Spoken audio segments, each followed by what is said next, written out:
तो देखिए जो डायमेंशन का दूसरा यूज है वो है टू ड्राइव द फार्मूला। अब ये मैं एक एग्जांपल के थ्रू आपको समझाता हूँ कि कैसे आप किसी फार्मूला को ड्राइव करेंगे।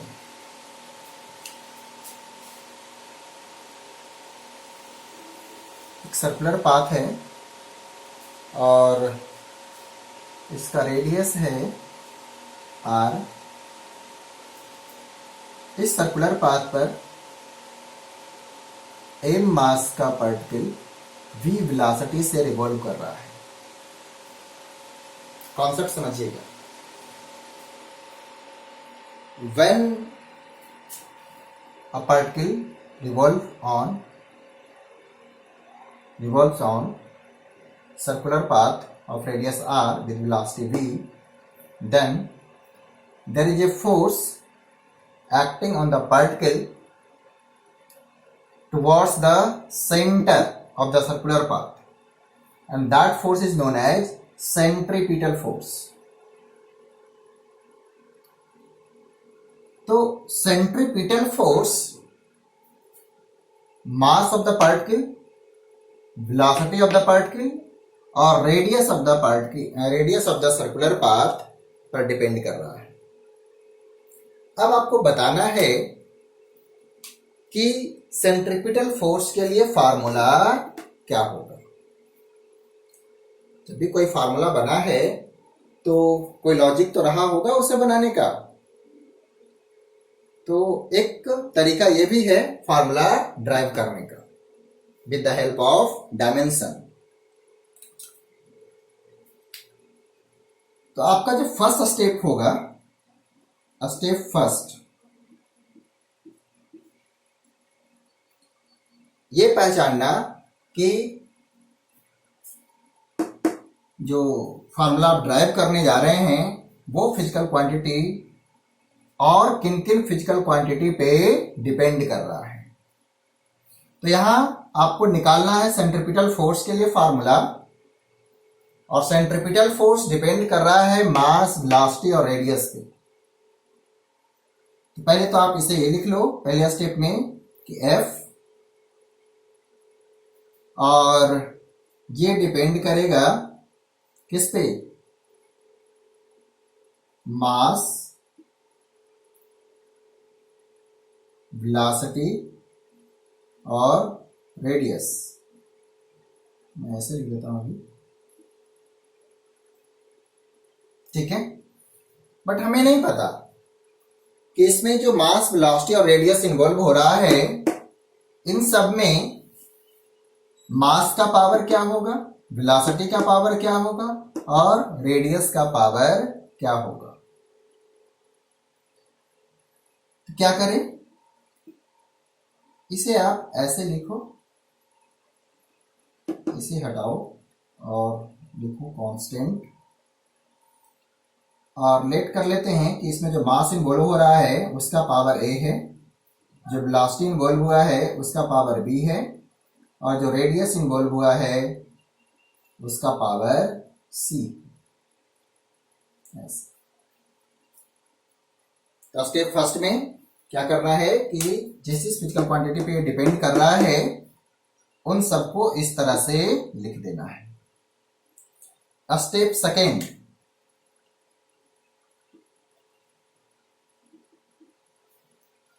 Right dimensional formula of each quantity, और फिर इसे अरेंज कर देना है। तो देखिए कि अब इसमें जो इन्वॉल्व हो रहा है मास, मैं राइट साइड में लिख देता हूं, m का पावर क्या है a, तो इसे m और a ऐसा। यहां है v का पावर b, तो v के लिए डायमेंशनल फार्मूला क्या बनेगा, आपको आसान बनाने के लिए मैं ऐसे लिख रहा हूं Lt-1, और इस पे पावर है b। ऐसे थोड़ा सा सोल्व कर लें तो आ जाएगा L का पावर b और T का पावर -b। कोई बात नहीं। मैं अलग से कर लिया हूं ताकि यहां पे डायरेक्टली पुट कर दूंगा। अब क्या करें, आर, आर का पावर कितना है सी, आर क्या है यहां पर लेंथ है, रेडियस है ना, या लेंथ है, तो लेंथ के लिए एल, यहां पावर सी, ऐसा हो गया।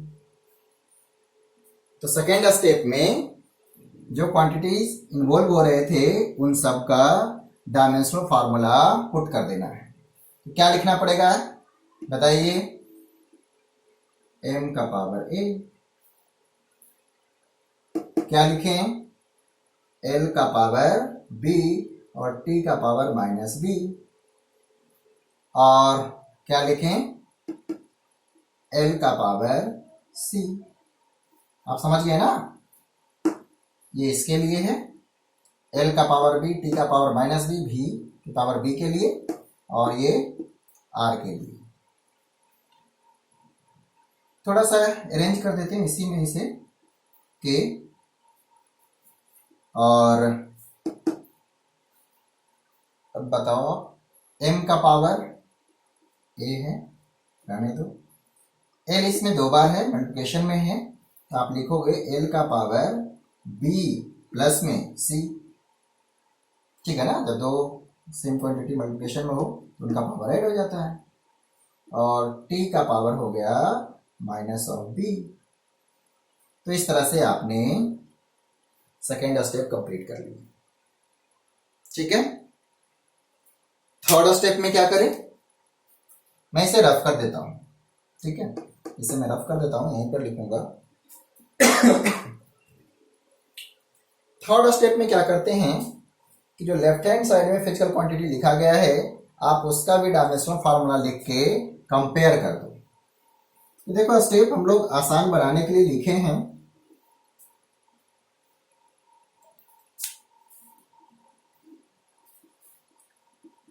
Step third.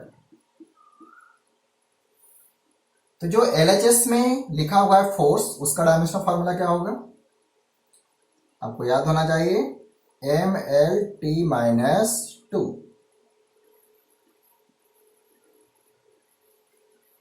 ठीक है, और राइट साइड में देखिए हमने जब डायमेंशनल फार्मूला लिखे थे तो ध्यान दीजिएगा ये कांस्टेंट है, और कांस्टेंट का कोई डायमेंशनल फार्मूला नहीं होता, आप इसे यहां से हटा दो प्लीज, ठीक है।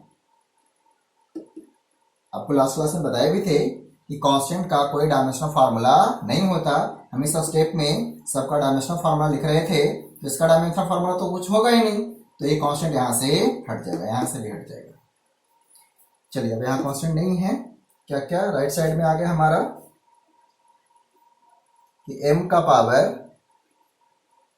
a, l का पावर b प्लस c, और t का पावर -b, ठीक है। अब ये डायमेंशनल इक्वेशन बन गया, इसे सॉल्व करना है। तो अगर ये फार्मूला करेक्ट है तो दोनों साइड में जो डायमेंशन होंगे वो सेम होंगे, मीन्स लेफ्ट हैंड साइड में जो m का डायमेंशन है वही राइट हैंड साइड में m का डायमेंशन होगा, जो लेफ्ट हैंड साइड में l का डायमेंशन है वही राइट साइड में l का डायमेंशन होना चाहिए, सेम t के लिए भी।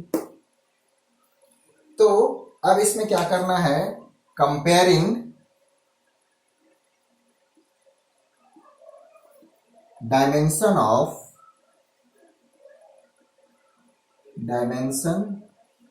of both side, ठीक है। अब लिखते हैं 4m, m के लिए कंपेरिजन कर रहे हैं, m के लिए लेफ्ट हैंड साइड में पावर क्या है 1 और राइट हैंड साइड में a, ऐसा होगा। 4 लेंथ के लिए लेफ्ट हैंड साइड में पावर कितना है 1, और RHS में क्या है पावर b प्लस c, लिखो b plus c।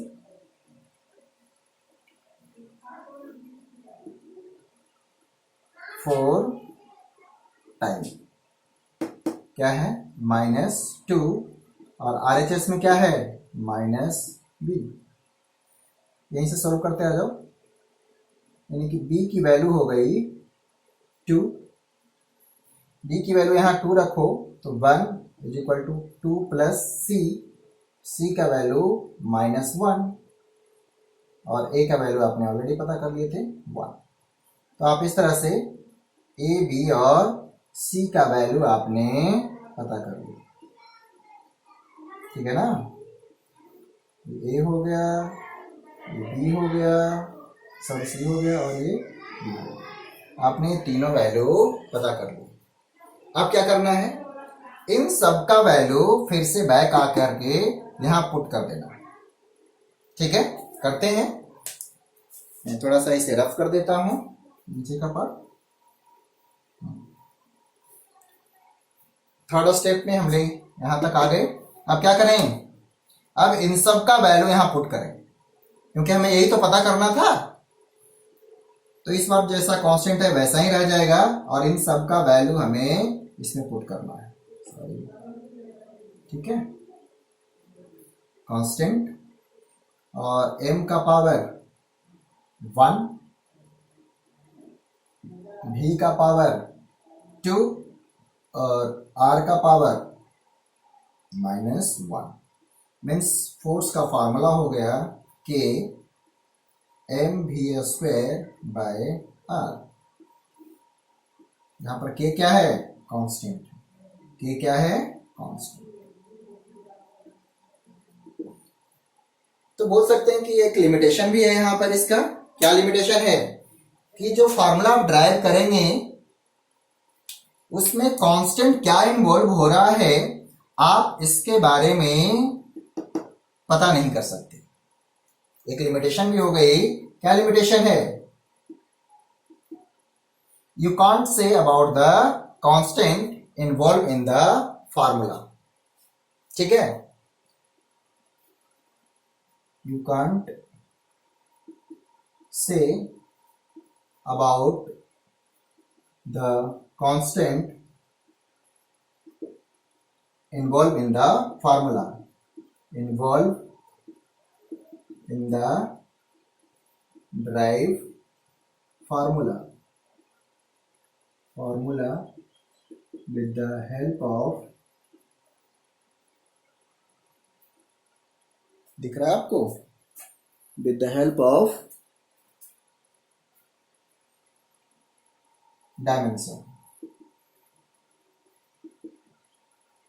Means dimension के हेल्प से आप जो फार्मूला ड्राइव किए हैं उसमें इन्वॉल्व होने वाला कांस्टेंट को आप नहीं बता पाएंगे।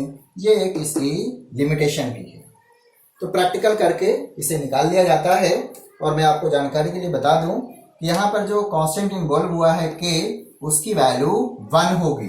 मीन्स जो आपका फ्रेश फार्मूला बनेगा वो F = mv² बाय r होगा, सेंट्रीपिटल फोर्स के लिए फार्मूला। क्लियर? आई होप आप समझ पाए होंगे कि किस तरह से हम फार्मूला ड्राइव कर सकते हैं, ठीक है। चलिए एक और भी आपको मैं सिखा देता हूं, थोड़ा आपको और क्लियर हो जाएगा। तो चलिए दूसरा एक और क्वेश्चन ले लेते हैं और सीखते हैं। एक दूसरा क्वेश्चन है कि एक सिंपल पेंडुलम है और जिसमें बॉब का मास m है और length of the string L है। तो आपको बताना है कि इस सिंपल पेंडुलम के जो टाइम पीरियड होगा, 1 ऑसिलेशन में जो टाइम लगता है that is called time period. So what will be the formula for the time period of simple pendulum. और ये गिवन भी है कि ये टाइम पीरियड डिपेंड कर रहा है, क्या क्या चीजों पर डिपेंड कर रहा है। तो mass of the bob, length of a string and acceleration due to gravity. Means simple pendulum का जो टाइम पीरियड होगा वो इन चीजों पे डिपेंड कर रहा है। तो आपसे पूछा जा रहा है कि इस केस में सिंपल पेंडुलम के टाइम पीरियड का फार्मूला क्या होगा। आपको पहले की तरह यहां फिर से काम करना है। तो बताइए स्टेप फर्स्ट क्या करेंगे कि जिन क्वांटिटी पे डिपेंड करता है आप ऐसे लिखो, कांस्टेंट टर्म, हमें नहीं पता कांस्टेंट क्या होगा, इस फार्मूले में इन्वॉल्व क्या होगा कांस्टेंट, तो लिख देते हैं। और जो मास, लेंथ और acceleration due to gravity involve हुआ है, इन सब का पावर क्या होगा ये भी नहीं पता, तो मैं लिखता हूं mass, let power of mass is a and for length b, g के लिए पावर c। ऐसा हमने एज्यूम कर लिया। ये सारे मल्टीप्लिकेशन में है, प्लीज ध्यान रखेंगे ऐसा। अब क्या करते थे, अब हमें इन सब का अलग अलग से डायमेंशनल फार्मूला लिख लेना है। स्टेप सेकेंड, ये स्टेप फर्स्ट था, स्टेप सेकेंड। तो टी, ये तो कांस्टेंट है, कांस्टेंट का डायमेंशनल फार्मूला नहीं होगा तो ये तो हट जाएगा यहां से। अब बारी बारी से मैं इधर एक बना लेता हूं, यहाँ तो आसान आसान वाला है, m का पावर a, तो इसे लिखा जाएगा m का पावर, m के लिए क्या होगा डायमेंशनल फार्मूला, m, मास के लिए m और पावर a है तो ऐसा लिख दिया। यहाँ l का पावर b है, तो डायमेंशनल फार्मूला लिखना चाह रहा हूं मैं, इसका क्या लिखूंगा, लेंथ के लिए l पावर b, तो लिख दीजिए। g का पावर कितना है, c, यहाँ g है क्या, तो acceleration due to gravity. Acceleration के लिए क्या होता है, lt माइनस 2 और होल का पावर c, क्या हो जाएगा, l का पावर c और t का पावर माइनस 2c, हो जाएगा ना, बिल्कुल होगा। अब जो आपने यहां पर लिखे हैं अलग अलग से, इसे अरेंज कर दीजिए।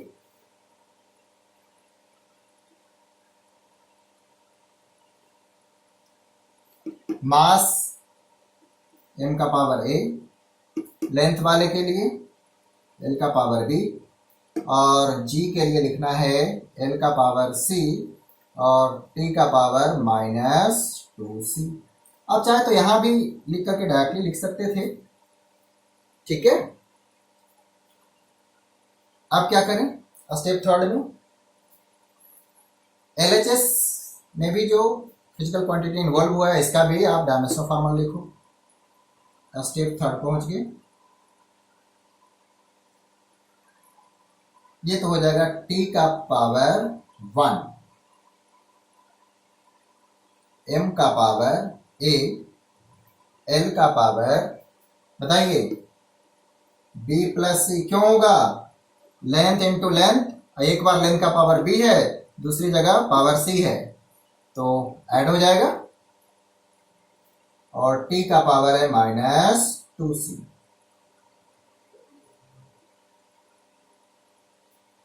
चलिए, मुझे तो कंपेयर करना था, तो क्या करते हैं, लेफ्ट हैंड साइड में m नहीं है तो आप लिख सकते हैं इसे m का पावर 0 और l का पावर 0, t का पावर 1, कंपेयर करने के लिए ऐसा लिखा गया है, और लिख सकते हैं, इसमें कोई गलत नहीं है। देखिए, ये मैथमेटिक्स ऐसा है कि जिस भी क्वांटिटी का पावर 0 होता है उसकी वैल्यू 1 होती है, तो 1 इंटू 1, नथिंग चेंज, और ये हो जाएगा m का पावर a, l का पावर b प्लस c और t का पावर माइनस ऑफ 2c, ठीक है। मैं राइट साइड में थोड़ा जगह खाली कर लेता हूं, और फिर अब क्या करना है, कंपेयर करना है। मैं इसे मिटा दूं, चलिए अब क्या करना है, compare the dimension of both side, comparing the dimension of both side. क्या क्या करना है, 4m ऐसा बना दो। अब लेफ्ट हैंड साइड में देखिए, फार्मूला करेक्ट कब होगा, जब दोनों साइड में जो इक्वेशन बना है मैथमेटिकली ये अगर सही है तो इसका मतलब क्या है कि आरएचएस में जो मास का डायमेंशन है वो एलएचएस में मास के डायमेंशन से मैच करना चाहिए। यही चीजें एल के लिए और टी के लिए भी होगा। तो एम के लिए लेफ्ट हैंड साइड में देखो पावर कितना है 0 और राइट हैंड साइड में ए, मीन्स 0 इज इक्वल टू ए, ऐसा आपको लिखना पड़ेगा। ठीक है, तो यह स्टेप को बहुत ही ध्यान से सुनना है, समझना है कि comparing the dimension of both side में क्या करना है कि दोनों साइड में मास का डायमेंशन कंपेयर करो, लेंथ का और टाइम का। तो आइए अब बात कर लेते हैं फॉर लेंथ। देखिए लेफ्ट हैंड साइड में क्या है 0, राइट हैंड साइड में b प्लस सी, तो लिखेंगे 0 is equal to b plus c. अब 4t क्या करें, लेफ्ट हैंड साइड में कितना है पावर 1 और राइट हैंड साइड में -2c, -2c। यहीं से चलते हैं, आप ही बता दो, -½ हो जाएगा c की वैल्यू। अब c की वैल्यू जब यहां पुट करेंगे, देखो 0 is equal to b plus -½ c की जगह पर क्या लिखें -½ तो b कितना हो जाएगा ½ और a आपको पता ही है, तो a का पावर हो गया, a का जो सॉरी वैल्यू हो गया वो कितना हो गया बताओ 0, b का वैल्यू ½ और c का वैल्यू -½ अब क्या करना होता है बताइए, स्टार्टिंग में जो आपने अरेंज किए थे यहां पर इन सब का वैल्यू पुट कर दीजिए। ठीक है, बैक टू दिस स्टेप। क्या करें तो t इज इक्वल टू, अब क्या करना है जो आपने a b c की वैल्यू फाइंड करे हैं उसे पुट कर दीजिए, यही तो आप जानना चाहते थे। तो t का वैल्यू हो जाएगा कांस्टेंट और m का पावर 0, l का पावर ½ और g का पावर बताइए, यहाँ g का पावर होगा c का वैल्यू है -½ तो आप समझ ही गए होंगे कि m का पावर 0 का मतलब क्या है 1, होल का वैल्यू क्या हो जाएगा 1 इंटू कॉन्स्टेंट, तो कॉन्स्टेंट ही रहेगा। तो k और लेंथ का पावर ½ और इसे लिख सकते हैं g का पावर ½ आई होप आप समझ रहे होंगे। और इसे लिख सकते हैं ऐसा कि k l/g होल का पावर ½ और आप इसे लिख सकते हैं k square root of l/g। I hope आप समझ रहे होंगे। ठीक है, तो टाइम पीरियड का जो फार्मूला बन गया यहां लिख देता हूं कि t is equal to k times of square root of l/g। अब k क्या होगा ये आप नहीं बता सकते, with the help of dimension आप k की वैल्यू यहां नहीं बता सकते।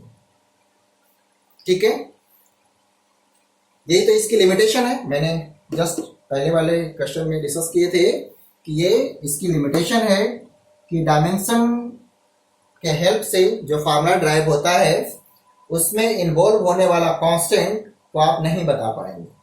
तो इसे प्रैक्टिकली निकाला जाता है और मैं जानकारी के लिए बता दूं, कुछ लोगों को पता भी होगा इस टाइम पीरियड के फार्मूले में जो कांस्टेंट इन्वॉल्व हुआ है वो 2 पाई होता है, square root of L by G. I hope आप ये कॉन्सेप्ट सीख पाए होंगे कि कैसे हम फार्मूला को ड्राइव करेंगे with the help of dimension. ठीक है, चलिए, तो आई होप कि आप ये सीख पाए हैं।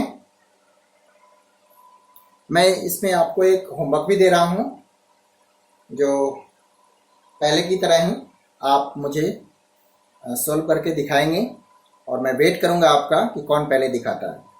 तो इसे रफ करके मैं क्वेश्चन लिख रहा हूं।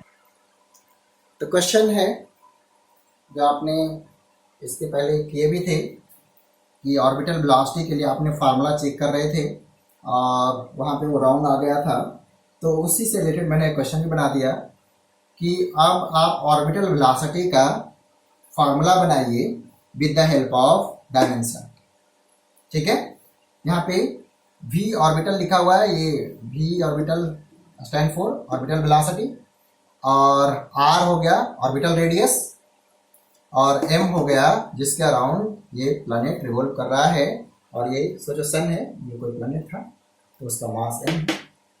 तो आपको जानकारी तो यही चाहिए था कि जिस पे डिपेंड कर रहा है वो क्वांटिटी क्या क्या है, तो वो है यूनिवर्सल ग्रेविटेशन कांस्टेंट, मास और रेडियस। तो आप लोग इसे सॉल्व करके मुझे जल्दी भेजिए, मैं वेट करूंगा। ठीक है, आज यहीं फिनिश करते हैं। ओके।